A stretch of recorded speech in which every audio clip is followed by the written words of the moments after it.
मसीह में आप सबको सलाम। आज हम खुदावंद के फजल से फिर से एक दूसरे को देख रहे हैं और उम्मीद है कि आप सब जो है वो खैरियत से होंगे, क्योंकि मैं आप सब के लिए दुआ करता हूं कि खुदावंद आप सबको इस वबा से यानी कोरोना से महफूज रखे। और इसके अलावा खुदावंद आपके घर को बरकत दे, आपकी फैमिली को बरकत दे और आपकी तमाम ज़रूरियात को पूरा करे। तो आप मेरे लिए भी दुआ किया करें, क्योंकि हम सबको दुआओं की ज़रूरत है। खुदावंद आप सबको बरकत दे। आज हमारा जो टॉपिक है वो बहुत ज़रूरी है, इंतहाई अहम है। तो मैं आप सबसे गुजारिश करूंगा कि इसको गौर से सुने, क्योंकि ये आज के वक्त की अहम जरूरत है। हमारा जो आज का टॉपिक है वो ये है कि मसीह के आने की और इस दुनिया के आखिर होने की क्या निशानियां हैं। क्योंकि हम सबका ईमान है कि मसीह ने आना है, मसीह ने दोबारा आना है। तो खुदा का कलाम इसके बारे में बड़ा वाज़ेह बताता है। कुछ लोग गलत फहमियां भी हैं, या उसको कह लें कि उनके मुख्तलिफ नजरियात भी हैं। तो हमारी किसी से कोई बहस नहीं, किसी से कोई इख्तलाफ नहीं है। मैं खुदा की कलाम के मुताबिक बताऊंगा कि खुदा का कलाम क्या कहता है, और हमें खुदा के कलाम के साथ चलना है। जो खुदा का कलाम कहता है हमें उसको मानना। आपने मेरी बात नहीं माननी, आपने किसी इंसान की बात नहीं माननी, आपने उस बात को कलाम में से कंफर्म करना है। क्योंकि हमारे पास कलाम जो है वो एक तराजू है, तो उस पे हम हर जो भी कलाम की बात है उसको कलाम में से देख सकते हैं। खुदावंद आप सबको बरकत दे। तो मैं आज आपको बताऊंगा कि मसीह के आने और दुनिया के आखिर होने की निशानियां क्या हैं और हमें क्या करना है।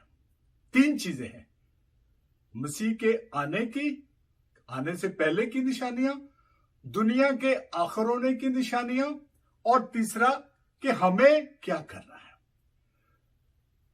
मुकाशफा 22 बाब की 12 और 13 आयात में मसीह फरमाता है, देख मैं जल्द आने वाला हूं और हर एक के काम के मुआफिक देने के लिए अजर मेरे पास है। मैं अल्फा और ओमेगा, अव्वल और आखिर, इब्तदा और इंतहा हूं। हालेलुया। 2000 साल से ज्यादा का अरसा गुजर चुका है और खुदा के लोग इस इंतजार में हैं कि हमारा खुदावंद यीशु मसीह कब आएगा।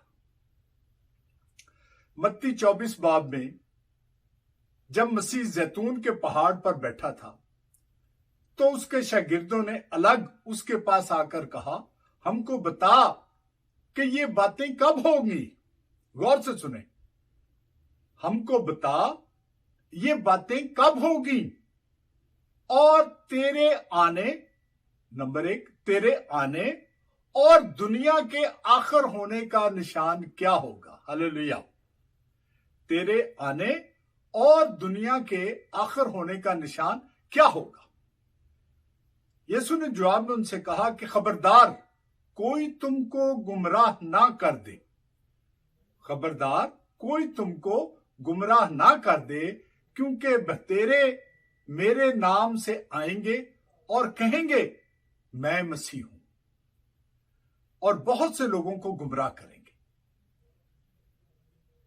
तो ये मसीह के आने की निशानियों में से पहली निशानी है। क्या निशानी है? कि खबरदार कोई तुमको गुमराह ना कर दे, क्योंकि बतेरे मेरे नाम से आएंगे और कहेंगे मैं मसीह हूं, और बहुत से लोगों को गुमराह करेंगे। दूसरी निशानी मसीह ने बताई कि तुम लड़ाइयां और लड़ाइयों की अफवाह सुनोगे। कौम पर कौम और सल्तनत पर सल्तनत चढ़ाई करेगी। ये दूसरी निशानी। तीसरी और चौथी निशानियां मसीह ने बताई कि जगह जगह काल पड़ेंगे और भूचाल आएंगे। जगह जगह काल पड़ेंगे और भूचाल आएंगे, लेकिन ये सब बातें मुसीबतों का शुरू ही होंगी। ये सब बातें मुसीबतों का शुरू ही होंगी। फिर पांचवी निशानी मसीह ने बताई कि उस वक्त लोग तुमको इजा देने के लिए पकड़वाएंगे और तुमको कत्ल करेंगे, और मेरे नाम की खातिर सब कौमें तुमसे अदावत रखेंगी। ये पांचवी निशानी। और फिर छठी निशानी मसीह ने बताई कि उस वक्त बतेरे ठोकर खाएंगे। उस वक्त बतेरे ठोकर खाएंगे और एक दूसरे को पकड़वाएंगे और एक दूसरे से अदावत रखेंगे। ये छठी निशानी। सातवीं निशानी मसीह ने बताई कि बहुत से झूठे नबी उठ खड़े होंगे। बहुत से झूठे नबी उठ खड़े होंगे और बतेरों को गुमराह करेंगे। आठवीं निशानी मसीह ने बताई कि बेदीनी के बढ़ जाने से बतेरों की मोहब्बत ठंडी पड़ जाएगी। बेदीनी के बढ़ जाने से बतेरों की मोहब्बत ठंडी पड़ जाएगी। नौवीं निशानी मसीह ने बताई कि खुदा की बादशाही की इस खुशखबरी की मुनादी तमाम दुनिया में होगी ताकि सब कौमों के लिए गवाही हो। हालेलुया। दसवीं निशानी जो मसीह ने बताई कि जैसे बिजली पूरब से कौंध कर पश्चिम तक दिखाई देती है, वैसे ही इब्ने आदम का आना होगा। हालेलुया। मैं फिर से कहता हूं, जैसे बिजली पूरब से, पूरब यानी मशरिक, पूरब से कौंध कर पश्चिम, पश्चिम का मतलब मगरिब, मगरिब तक दिखाई देती है, वैसे ही इब्ने आदम का आना होगा।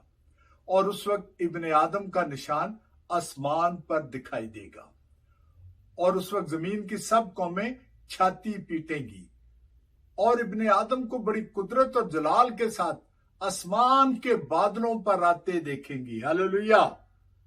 आसमान के बादलों पर आते देखेंगी और वो निरसिंगे की बड़ी आवाज के साथ अपने फरिश्तों को भेजेगा और वो उसके बरगजीदों को चारों तरफ से आसमान के इस किनारे से उस किनारे तक जमा करेंगे। हालेलुया। फिर मसीह कहता है कि आसमान और जमीन टल जाएंगे, लेकिन मेरी बातें हरगिज ना टलेंगी। लेकिन उस दिन और उस घड़ी की बाबत कोई नहीं जानता। उस दिन और उस घड़ी की बाबत कोई नहीं जानता, ना आसमान के फरिश्ते, ना बेटा, मगर सिर्फ बाप। जैसा नूह के दिनों में हुआ, वैसा ही इब्ने आदम के आने के वक्त होगा, क्योंकि जिस तरह तूफान से पहले के दिनों में लोग खाते पीते और ब्याह शादी करते थे, उस दिन तक के नूह कश्ती में दाखिल हुआ और जब तक तूफान आकर उन सबको बहा ना ले गया, उनको खबर ना हुई, उसी तरह इब्ने आदम का आना होगा। हालेलुया। फिर मसीह ने कहा, उस वक्त दो आदमी खेत में होंगे, एक ले लिया जाएगा और दूसरा छोड़ दिया जाएगा। दो औरतें चक्की पीसती होंगी, एक ले ली जाएगी और दूसरी छोड़ दी जाएगी। बस जागते रहो, क्योंकि तुम नहीं जानते कि तुम्हारा खुदावंद किस दिन आएगा। लेकिन यह जान रखो कि अगर घर के मालिक को मालूम होता कि चोर रात के कौन से पहर आएगा, तो जागता रहता और अपने घर में नकब ना लगाने देता। इसलिए तुम भी तैयार रहो, क्योंकि जिस घड़ी तुमको गुमान भी ना होगा, इब्ने आदम आ जाएगा। हालेलुया। मुकाशफा 16 बाब की 15 आयत में मसीह कहता है, देखो मैं चोर की तरह आता हूं। और फिर पतरस का दूसरा खत 3 बाब उसकी 10 आयत में रसूल कहता है, खुदावंद का दिन चोर की तरह आ जाएगा। खुदावंद का दिन चोर की तरह आ जाएगा। उस दिन आसमान बड़े शोर और गुल के साथ बर्बाद हो जाएंगे और इजराम फल्क हरारत की शिद्दत से पिघल जाएंगे और जमीन और उस पर के काम जल जाएंगे। हालेलुया। और फिर मुकाशवा 1:7 मुकाशवा 1:7 रेवलेशन चैप्टर 1:7। देखो वो बादलों के साथ आने वाला है। हालेलुया। देखो वो बादलों के साथ आने वाला है और हर एक आंख उसे देखेगी, हर एक आंख उसे देखेगी और जिन्होंने उसे छेदा था वो भी देखेंगे और जमीन पर के सब कबीले उसके सबब से छाती पीटेंगे। बेशक। हालेलुया, हालेलुया, बेशक। आमीन, आमीन। मेरे अजीजों, अब ये जितनी निशानियां मसीह ने अपने आने से पहले के मुतल्लिक बताई हैं वो तकरीबन तमाम पूरी हो चुकी हैं। अब इसमें कोई ऐसी वजाहत करने वाली बात नहीं है, आप सब ने सुनी भी है और पढ़ भी सकते हैं आप बाइबल में से। तो ये सारी तकरीबन पूरी हो चुकी, मां सुआ एक के, जो कि मैंने बताया कि 10वीं निशानी है।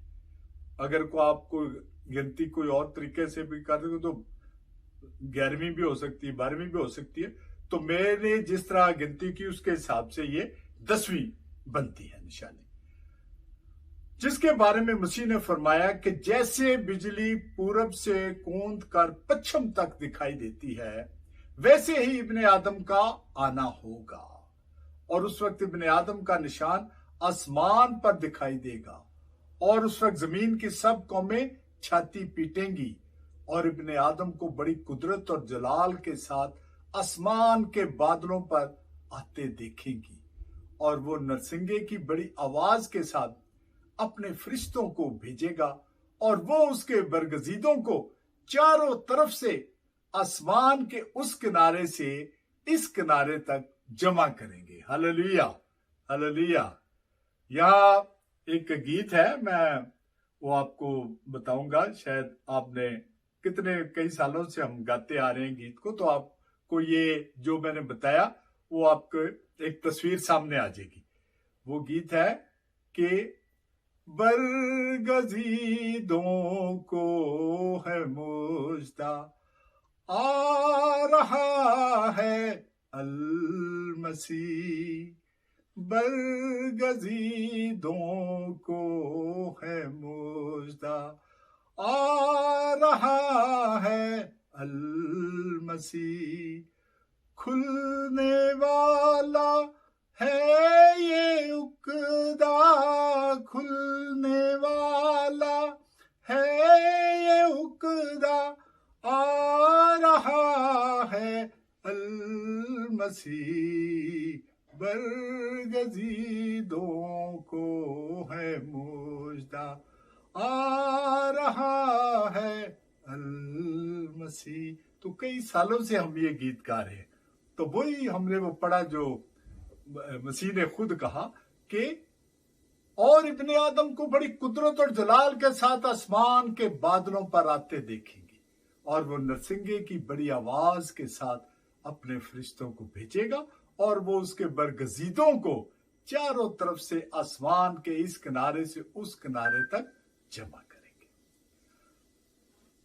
मेरे अजीजों, जैसे कि मैंने पहले बताया कि ये एक बहुत लोग इस पे बहस भी करते हैं, बहुत लोगों ने इस पे कुछ कहा भी है। तो मैं कोई अपने आप को मैं बड़ा आलम नहीं कहता हूं, लेकिन मैंने ये खुदावंद से इसके राज पाया है, तो इसलिए मैं आपको पाकरू की मदद से पाकरू के उस मुकाशफे को मैं आपको बताना चाहता हूं ताकि आप सब लोग इससे आगाह हों। हम देखेंगे पौलुस रसूल इसके बारे में क्या कहता है। पहला थेसलुनीकियों 4 बाब उसकी 13 से 18 आयत, epistle of Thessalonians first chapter 4 versus 13 to 18। ऐ भाइयों, हम नहीं चाहते कि जो सोते हैं उनकी बाबत तुम नावाकिफ रहो, ताकि औरों की मानद जो ना उम्मीद हैं गम ना करो, क्योंकि जब हमें यकीन है कि यीशु मर गया और जी उठा, तो उसी तरह खुदा उनको भी जो सो गए हैं यीशु के वसीला से उसी के साथ ले आएगा। चुनाचे हम तुमसे खुदावंद के कलाम के मुताबिक कहते हैं कि हम जो जिंदा हैं और खुदावंद के आने तक बाकी रहेंगे, सोए हुओं से हरगिज आगे ना बढ़ेंगे, क्योंकि खुदावंद खुद आसमान से ललकार और मुकर्रब फरिश्ता की आवाज और खुदा के नरसिंगे के साथ उतर आएगा। और पहले तो वो जो मसीह में मुए जी उठेंगे, फिर हम जो जिंदा बाकी होंगे उनके साथ बादलों पर उठाए जाएंगे। हालेलुया, ताकि हवा में खुदावंद का इस्तकबाल करें और इस तरह हमेशा खुदावंद के साथ रहेंगे। बस तुम इन बातों से एक दूसरे को तसल्ली दिया करो। हालेलुया, खुदावंद की तारीफ हो। जरा सोचिए कि किस कदर जलाली ये वाकया होगा जब मसीह बादलों में खुद आसमान से ललकार और मुकर्रब फरिश्ता की आवाज और खुदा के नरसिंगा के साथ उतर आएगा। Hallelujah, hallelujah.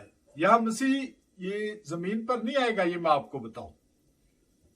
यहां मसीह जमीन पर नहीं आएगा, बल्कि वो बादलों तक रहेगा और जमीन से उसकी दुल्हन यानी उसकी कलीसिया, उसके बरगजीदे उसके फरिश्तों के साथ बादलों पर उठाए जाएंगे, ताकि हवा में खुदावंद का इस्तकबाल करें। हालेलुया। और फिर वहां से उसके बरगजीदे जमीन पर वापस नहीं आएंगे। ना मसीह जमीन पर आएगा और ना उसके बरगजीदे जो कि हवा में उठाए जाएंगे वो जमीन पर वापस आएंगे, बल्कि खुदावंद यीशु मसीह के साथ आसमान पर उठा लिए जाएंगे और इस तरह हमेशा खुदावंद के साथ रहेंगे। हालेलुया।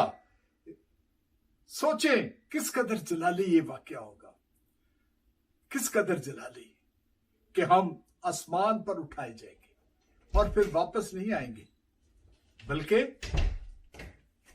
आसमान पर ही रहेंगे खुदावंद के साथ। मेरे अजीजों, इस अमल को उठाया जाना और इंग्लिश में कॉट अप या रैप्चर कहते हैं। ये रैप्चर जो है यूनानी लफ्ज है, ये यूनानी जुबान में से लिया गया रैप्चर। अब हम देखेंगे पहला कुरिन्थियों 15 बाब उसकी 51 और 52 आयत। Epistle of Corinthians, 1 Corinthians chapter 15 verses 51 and 52। पौलुस रसूल उठाए जाने के इस जलाली अमल के वकू पजीर होने की बाबत क्या फरमाता है? वो कहता है, देखो मैं तुमसे भेद की बात कहता हूं। पौलुस रसूल जब मसीह के वक्त में मसीह के साथ नहीं था, उन शागिर्दों के साथ नहीं था, लेकिन पाक रूह उसको उन भेदों के बारे में बताता है जो कि मसीह ने अपने शागिर्दों से कहे थे, तो वो पाक रूह उसको बताता है। तो वो ये कहता है कि देखो मैं तुमसे भेद की बात कहता हूं, हम सब तो नहीं सोएंगे मगर सब बदल जाएंगे,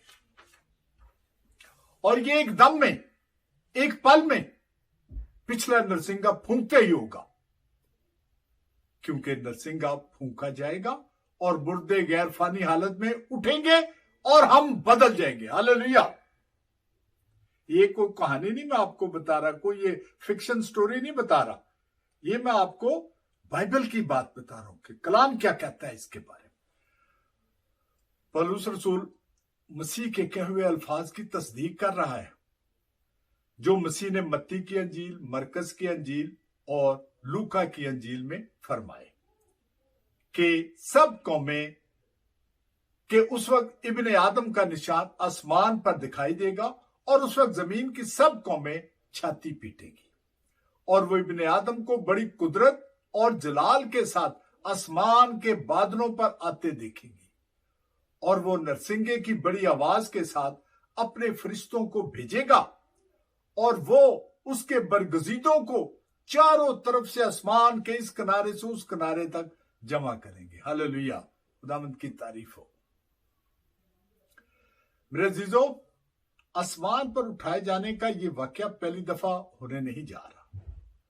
this is not the first time that rapture will take place, बल्कि पैदाइश 5 बाब की 23 आयत में in book of Genesis chapter 5 verse 23 हनूक के साथ भी ये वाकया हुआ। वहां लिखा है, और हनूक खुदा के साथ साथ चलता रहा और वो गायब हो गया क्योंकि खुदा ने उसे उठा लिया। हालेलुया। और फिर दूसरा सलातीन 2 बाब की 11 आयत, 2 किंग्स चैप्टर 2 वर्स 11, एलिया नबी के साथ भी यही हुआ। वहां लिखा है, और वो आगे चलते और बातें करते जाते थे कि देखो एक आछी रथ और आछी घोड़ों ने उन दोनों को जुदा कर दिया, और एलिया बगोले में आसमान पर चला गया। और फिर हमारा खुदावंद खुदा यीशु मसीह भी जिंदा आसमान पर उठा लिया गया। हम देखेंगे अमाल की किताब 1 बाब 9 से 11 आयत, book of acts chapter 1 versus 9 to 11। वहां लिखा है, ये कहकर वो उनके देखते देखते ऊपर उठा लिया गया और बदली ने उसे उनकी नजरों से छुपा लिया। और उसके जाते वक्त जब वो आसमान की तरफ गौर से देख रहे थे तो देखो 2 मर्द सफेद पोशाक पहने उनके पास आ खड़े हुए और कहने लगे, ऐ गलीली मर्दो, तुम क्यों खड़े आसमान की तरफ देखते हो? यही यीशु जो तुम्हारे पास से आसमान पर उठाया गया है इसी तरह फिर आएगा जिस तरह तुमने उसे आसमान पर जाते देखा है। हालेलुया, खुदावंद की तारीफ हो। यहां मैं आपको एक गीत सुनाना चाहता हूं जो इस वाकया की यानी रैप्चर की तस्दीक करता है। किसी शायर ने बड़ी अच्छी इसकी शायरी की है और गाया भी बहुत अच्छा है। नीले आसमां के पार जाएंगे, मेरा यीशु रहता वहां। नीले आसमां के पार जाएंगे, मेरा यीशु रहता वहां।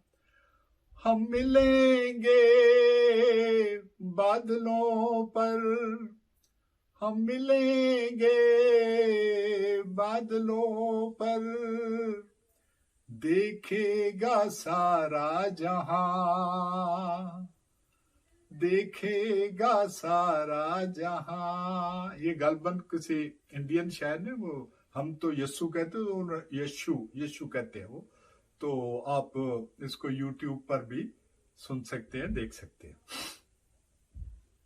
मेरे अजीजों, खुदावंद की वो 7 आंखें जो सारी दुनिया की सैर करती हैं, अपने बेटे की दुल्हन पर नजर रखे हुए, वो उन बरगजीदों को दुल्हन के बदन का हिस्सा बनाएंगे जिन्होंने अपने जामे बर्रा के लहू से धोकर सफेद किए। Hallelujah, hallelujah. और खुदा बाप अपने उन बरगजीदों की हिफाजत करता है क्योंकि उसके इकलौते बेटे ने उन सब की हिफाजत का जिम्मा बाप को दिया है और उसको पता है कि उसका बाप कादिर मुतलिक है। He knows that his father is omnipotent। और उसके हाथ से उन बरगजीदों में से किसी, और उसको पता है कि उसका बाप कादिर मुतलिक है और उसके हाथ से इन बरगजीदों में से किसी को भी वो इब्लीस छीन नहीं सकता है। लाहौर कन्वेंशन की किताब में से ये गीत साल से गाया जा रहा है।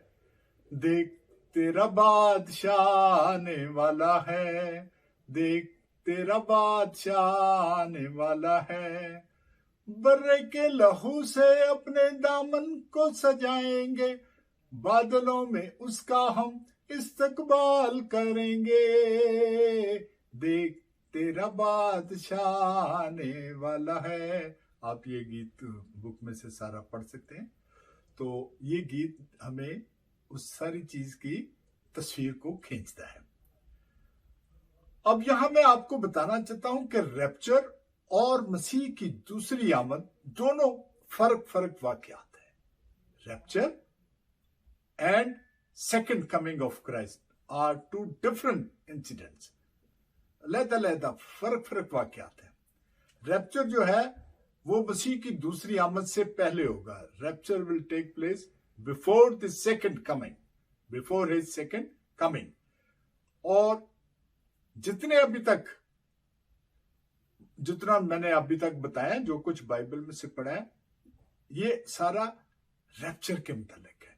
ये रैप्चर के मुतालिक है। और खुदा के कुछ लोग वो रैप्चर के पर यकीन नहीं रखते। कुछ लोग जो है वो कहते हैं कि ये रैप्चर जो है वो मसीह की आमद से पहले नहीं होगा। कुछ लोग कहते हैं कि ये रैप्चर जो है ये 7 साल अजियत के बाद होगा। कुछ कहते हैं 7 साल अजियत के दौरान होगा। ठीक है, हर एक की अपनी अपनी मर्जी है। हर एक को जैसा कुछ समझ लगता है वैसे वो उसको बयान करता है। मैं कोई आलम नहीं हूं, मैं कुछ सबसे को ज्यादा को पढ़ा लिखा नहीं हूं, लेकिन मैं खुदा की रूह की हिदायत से आपको बता रहा हूं। जो खुदा ने मुझ पर ये मुकाशफा खोला, मुझ पर ये भेद को खोला। जैसे हमने पहले देखा कि वो पौलुस रसूल मसीह के साथ नहीं था, लेकिन उस पर पाखरू ने मुकाशफों को खोला। तो मैंने पाखरू से हिदायत मांगी, तो पाखरू ने मुझे जो बताया वो मैं आपको बता रहा हूं। इसको मानना ना मानना आप पर डिपेंड करता है। और ना मैं किसी के मुतालिक को तनकीद करता हूं, ना मैं किसी से कोई बहस करता हूं, और ना मैं चाहता हूं कि लोग इस पर तनकीद करें। जिसको ये चीज कबूल है वो इसको खुदा के कलाम के मुताबिक कबूल करे। जिसको नहीं कबूल, ये उसकी अपनी मर्जी है। और इस पे खुदा के कलाम पे बहसें और तनकीद नहीं करनी चाहिए। खुदा का कलाम जो है वो हर एक को खुदा जो है वो बताता है। तो आप खुदा से पूछेंगे, कलाम में लिखा है जिसमें हिकमत की कमी हो वो खुदा से मांगे। तो हमें खुदा से पूछना चाहिए, खुदा से मांगना चाहिए कि खुदावंद मुझे इस बारे में बता। अब ये जो 7 साल अजियत जो है, ग्रेट ट्रिब्यूलेशन, इसका जिक्र बाइबल में है। इसका जिक्र है, आप पढ़ सकते हैं दानियल 9 बाब, बुक ऑफ डैनियल चैप्टर 9 और 9 एंड 12, 9 और 12 बाब में इसमें 7 साल अजियत के बारे में जिक्र है। फिर आप इसको देख सकते हैं मुकाशफा 11 बाब, रेवलेशन चैप्टर 11, और फिर मत्ती 24 बाब की 15 से 29 आयत, मैथ्यू चैप्टर 24 वर्सेस 15 to 29।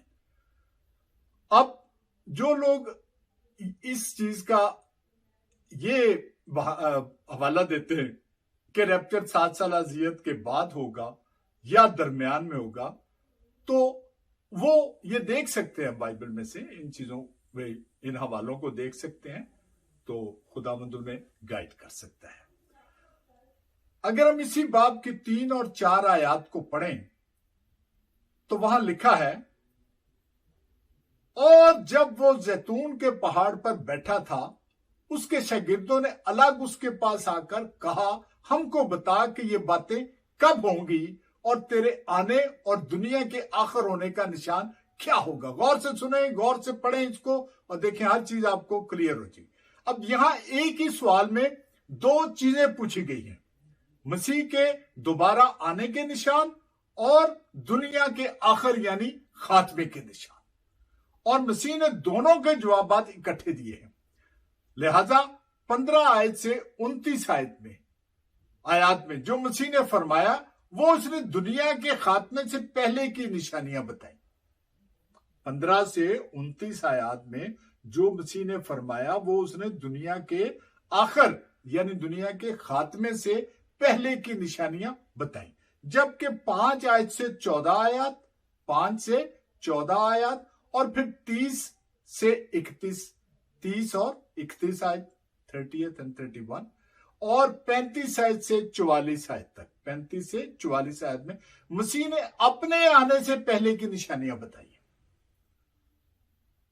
अब मसीह ने खुद फरमाया कि उस दिन और उस घड़ी की बाबत कोई नहीं जानता, ना आसमान के फरिश्ते, ना बेटा, मगर सिर्फ बाप। लेकिन अंजीर के दरख्त की तमसील बताते हुए उसने फरमाया कि इससे सीखो, जो ही उसकी डाली नरम होती और पत्ते निकलते हैं, तुम जान लेते हो कि गर्मी नजदीक है। इसी तरह जब तुम इन सब बातों को देखो तो जान लो कि वो नजदीक बल्कि दरवाजा पर है। यानी जो निशानियां मैंने तुमको बताई, मसीह कह रहा है कि मैंने जो निशानियां तुमको बताई हैं, जब इन सब बातों को होते हुए देखो तो जान लो कि मेरी आमद नजदीक बल्कि दरवाजा पर है। मैं फिर से बता देता हूं कि रैप्चर जो है वो मसीह की दूसरी आमद नहीं है। Rapture is not the second coming of Christ, क्योंकि रैप्चर में मसीह यानी दुल्हा अपनी दुल्हन को लेने बादलों तक आएगा। Hallelujah. In this incident of rapture, in rapture, Christ will come on the clouds to receive his bride. वो अपनी दुल्हन को लेने आएगा, वो खुद भी बादलों तक आएगा, जमीन पर नहीं आएगा, और वहीं से वो अपनी दुल्हन को यानी अपने बरगजीतों को, जिन्होंने अपने जामे मसीह के खून से धोए हैं, उन्हें अपने साथ आसमान पर ले जाएगा। ये मैं अपने पास से नहीं कह रहा हूं, बल्कि बाइबल के मुताबिक बता रहा हूं। मसीह की दूसरी आमद 7 साल अजियत के बाद होगी। His second coming will be after the 7 years tribulation। जब वो मुकाशफा 19 बाब के मुताबिक, अकॉर्डिंग टू रेवलेशन चैप्टर 19, वो सफेद घोड़े पर सवार होकर आएगा। वो सच्चा और बरहक कहलाता है, और वो रास्ती के साथ इंसाफ और लड़ाई करता है, और उसकी आंखें आग के शोले हैं, और उसके सर पर बहुत से ताज हैं, और उसका एक नाम लिखा हुआ है जिसे उसके सिवा और कोई नहीं जानता, और वो खून की छिड़की हुई पोशाक पहने हुए है, और उसका नाम कलामे खुदा है। उसका नाम कलामे खुदा है। आप देखें गॉस्पेल ऑफ जॉन जो है यूहन्ना की अंजील, उसका पहला बाब की पहली 2 आयत क्या है? इब्तिदा में कलाम था, कलाम खुदा के साथ था, और कलाम इब्तिदा में कलाम था, कलाम खुदा था, और कलाम ही खुदा। यही चीज है कलामे खुदा। उसका नाम कलामे खुदा कहलाता है। और आसमान की फौजें सफेद घोड़ों पर सवार और सफेद और साफ महीन कतानी कपड़े पहने हुए उसके पीछे पीछे, और कौमों को मारने के लिए उसके मुंह से एक तेज तलवार निकलती है, और वो लोहे के असा से उन पर हुकूमत करेगा, और कादर मुतलक खुदा के सख्त गजब की मै के हौज में अंगूर रौंदेगा, और उसकी पोशाक और रान पर यह नाम लिखा हुआ है, दूसरा नाम, बादशाहों का बादशाह और खुदावंदों का खुदावंद। हालेलुया, खुदावंद की तारीफ हो। बादशाहों का बादशाह और खुदावंदों का खुदावंद। और फिर उस घोड़े के सवार और उसकी फौज से जंग करने के लिए हैवान और जमीन के बादशाह और उनकी फौजें इकट्ठी होंगी, और वो हैवान और उसके साथ वो झूठा नबी भी पकड़ा गया, जिसने उनके सामने ऐसे निशान दिखाए थे जिनसे उस हैवान की छाप लेने वालों और उसके बुत की प्रस्तिश करने वालों को गुमराह किया था। वो दोनों आग की उस झील में जिंदा डाले गए जो गंधक से जलती है। फिर एक फरिश्ता को आसमान से उतरते देखा, जिसके हाथ में अथाह गढ़े की कुंजी और एक बड़ी जंजीर थी। उसने उस अजदहा यानी पुराने सांप को, जो इब्लीस और शैतान है, पकड़कर 1000 बरस के लिए बांधा और उसे अथाह गढ़े में डालकर बंद कर दिया और उस पर मोहर कर दी, ताकि वो 1000 बरस के पूरे होने तक कौमों को फिर गुमराह ना करे। गौर से सुने, कौमों को फिर गुमराह ना करे, और उसके पास जरूर है कि थोड़े अरसे के लिए खोला जाए। और फिर यूहन्ना आरिफ कहता है कि मैंने तख्त देखे और लोग उन पर बैठ गए और अदालत उनके सुपुर्द की गई, और उनकी रूहों को भी देखा जिनके सर यीशु की गवाही देने और खुदा के कलाम के सबब से काटे गए थे, और जिन्होंने ना उस हैवान की प्रस्तुत की थी, ना उसके बुत की, और ना उसकी छाप अपने माथे और हाथों पर ली थी। ये छाप वो है जो जिसके बारे में मुकाशफा 13 बाब में लिखा है कि वो हाथ पर या माथे पर नंबर जो है 666 का नंबर जो है, वो जिंदा होकर 1000 बरस तक मसीह के साथ बादशाही करते रहे। हालेलुया। और जब तक ये 1000 बरस पूरे ना हो लिए, बाकी मुर्दे जिंदा ना हुए, पहली क़यामत यही है। अब जो खुदा के लोग 7 साल अज़ियत से पहले रैप्चर का ये जलाली वाकया होना नहीं मानते, मैं उनकी खिदमत में गुजारिश करना चाहता हूं कि रैप्चर एक ऐसा पुरजलाल वाकया होगा कि जो इसमें शामिल ना हो सका वो उस जलाल से महरूम हो जाएगा। ये मैं तमाम सबको बताना चाहता हूं कि ये ऐसा पुरजलाल वाकया होगा कि जो इसमें शामिल ना हो सका वो इस जलाल से महरूम हो जाएगा। ये मैं नहीं कहता, ये कलाम कहता है। हम देखेंगे 2 थिस्सलुनीकियों 1 बाब उसकी 5 आयत। 2 थिस्सलुनीकियों 1 बाब उसकी 5 आयत। 2 Thessalonians chapter 1 verse 5, वहां लिखा है, ये खुदा की सच्ची अदालत का साफ निशान है ताकि तुम खुदा की बादशाही के लायक ठहरो जिसके लिए तुम दुख भी उठाते हो। हालेलुया।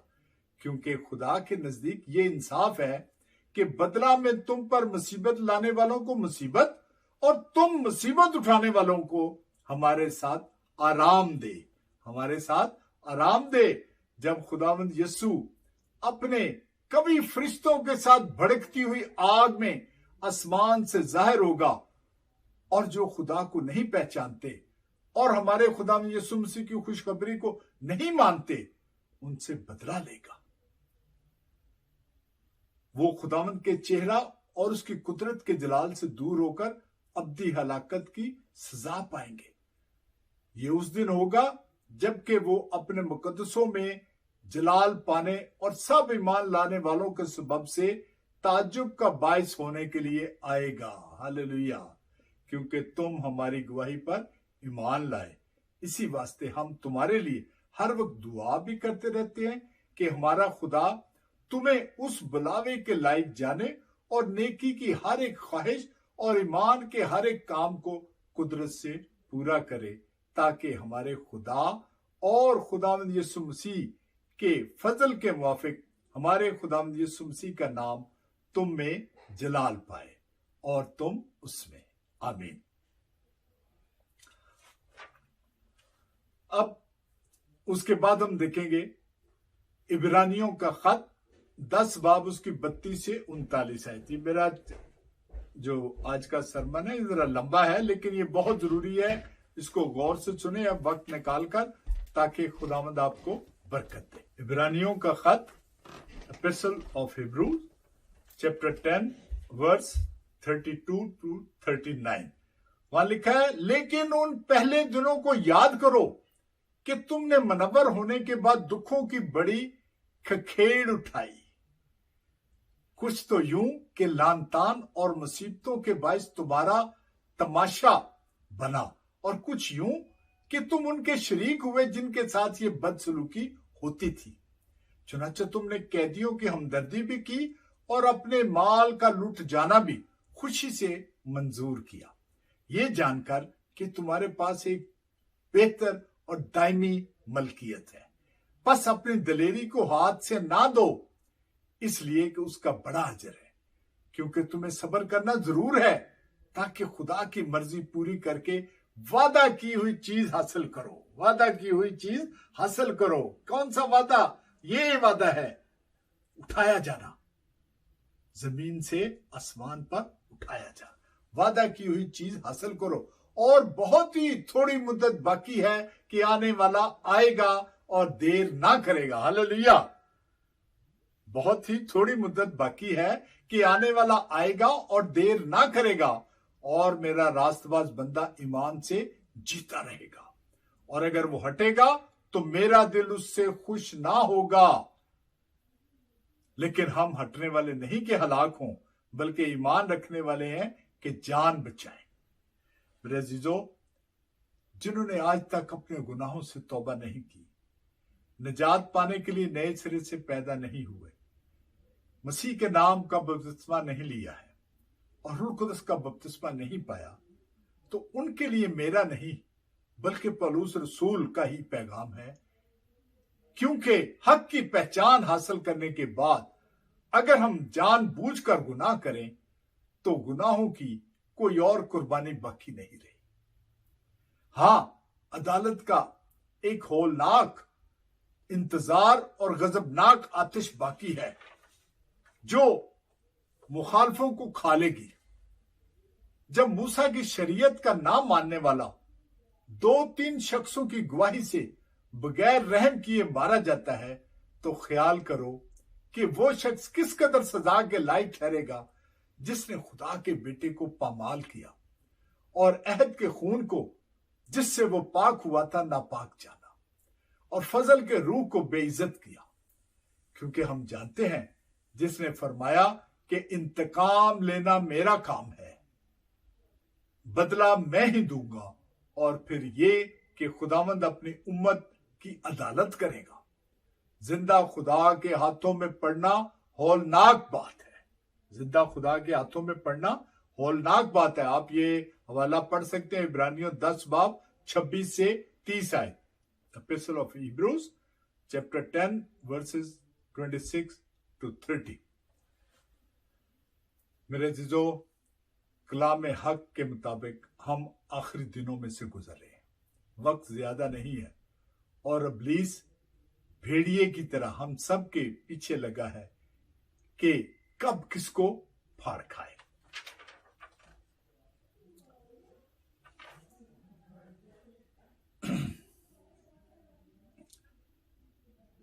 पतरस रसूल फरमाता है कि ऐ अजीजों, ये खास बात तुम पर पोशीदा ना रहे। गौर से सुने इसको। ये खास बात तुम पर पोशीदा ना रहे कि खुदावंद के नजदीक एक दिन 1000 बरस के बराबर है और 1000 बरस एक दिन के बराबर। खुदावंद अपने वादा में देर नहीं करता जैसी देर बाज लोग समझते हैं, बल्कि तुम्हारे बारे में तहम्मुल करता है, इसलिए कि किसी की हलाकत नहीं चाहता, बल्कि ये चाहता है कि सबकी तौबा तक नौबत पहुंचे। लेकिन खुदावंद का दिन चोर की तरह आ जाएगा। उस दिन आसमान बड़े शोर और गुल के साथ बर्बाद हो जाएंगे और अजराम फल हरारत की शिद्दत से पिघल जाएंगे। जब ये सब चीजें इस तरह पिघलने वाली हैं, तो तुम्हें पाक चाल चलन और दीनदारी में कैसा कुछ होना चाहिए। हालेलुया। जिसके बायस आसमान आग से पिघल जाएंगे और अजराम फल्क हरारत की शिद्दत से गल जाएंगे। लेकिन उसके वादा के मुआफिक हम नए आसमान और नई जमीन का इंतजार करते हैं जिनमें रास्तबाजी बसी रहेगी। और उसी नए आसमान और नई जमीन के बारे में मुकाशफा 21 बाब में यूं तस्दीक की गई है, regarding new heaven and new अर्थ।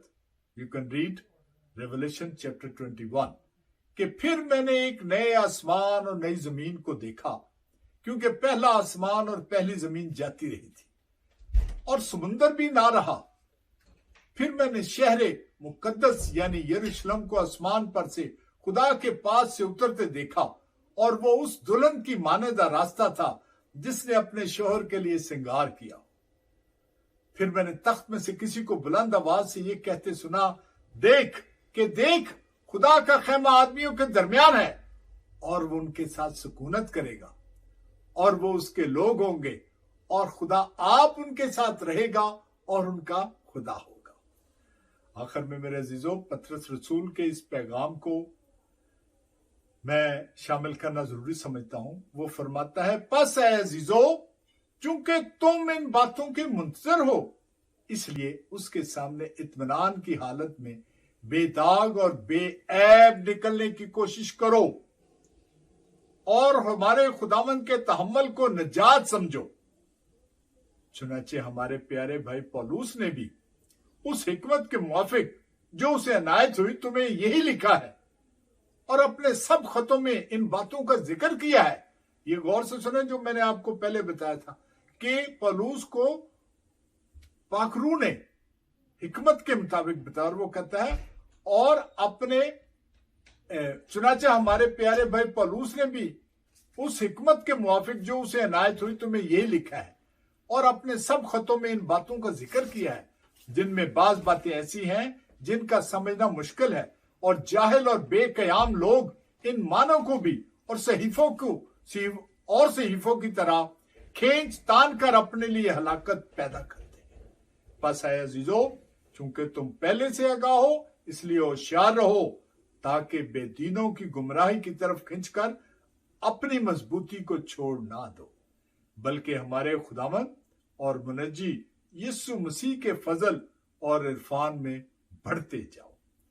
उसी की तमजीद अब भी हो और अब तक होती रहे। आमीन। खुदावंद आप सबको बरकत